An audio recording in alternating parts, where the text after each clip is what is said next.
शहरातील वाढत्या चोरीच्या घटनांनी नागरिकांमध्ये भीतीचं वातावरण निर्माण झालं आहे। अवघ्या 2 दिवसांपूर्वी गुरुकृपा मोबाईल दुकानाची भिंत फोडून तब्बल 52 लाख रुपयांचे मोबाईल चोरट्यांनी लंपास केले होते।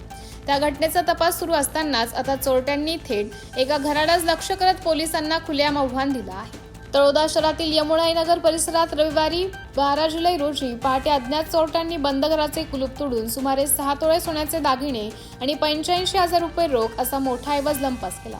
घरमालक जयसिंग आनंद सिंह गिरासे हे शनिवारी संध्याकाळी पत्नीसह शहादा तालुक्यातील टेंबे येथे सासरवाडीला गेले होते। आज सकाळी शेजाऱ्यांच्या लक्षात घराचे उघडे कुलूप आणि अस्ताव्यस्त सामान असल्याने घरफोडीचा प्रकार उघडकीस आला। घटनास्थळी पोहोचताच जयसिंग गिरासे आणि त्यांच्या पत्नीने आयुष्यभराची कमाई डोळ्यासमोरून लुटली गेल्याचं पाहून अक्षरशः हंबरडा फोडला।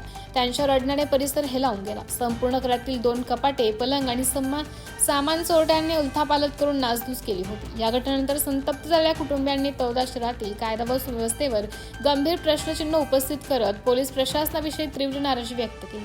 एकीकडे 82 लाखांच्या मोबाईल चोरीचा तपास सुरू असताना दुसरीकडे पुन्हा घरफोडी झाल्याने पोलिसांचं एक पाऊल पुढे आहे का असा प्रश्न तर नागरिक विचारू लागले आहे। सलग घडणाऱ्या चोरींच्या घटनांमुळे तळोदा शहरातील नागरिकांमध्ये प्रचंड भीतीचे वातावरण निर्माण झाले असून रात्रीच्या सुरक्षेबाबत चिंता वाढली आहे।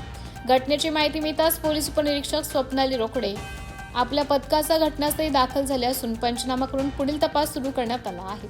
तळोद्यात सलग घडणाऱ्या मोठ्या चोरीच्या घटनांमुळे पोलिसांसमोर चोरट्यांना जेरबंद करण्याचे मोठे आव्हान उभे राहिले आहे।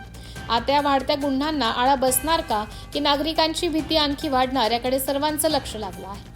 तळोद्यात सलग घडणाऱ्या मोठ्या चोरीच्या घटनांनी नागरिकांच्या सुरक्षेचा प्रश्न ऐरणीवर आला आहे। चोरटे वारंवार पोलिसांना खुले आव्हान देत असताना आता केवळ तपास नव्हे तर ठोस कारवाईची अपेक्षा नागरिक व्यक्त करत आहेत। गुन्हेगारांवर कठोर कारवाई होऊन नागरिकांचा पोलिसांवरील विश्वास पुन्हा दृढ होणे आवश्यक आहे।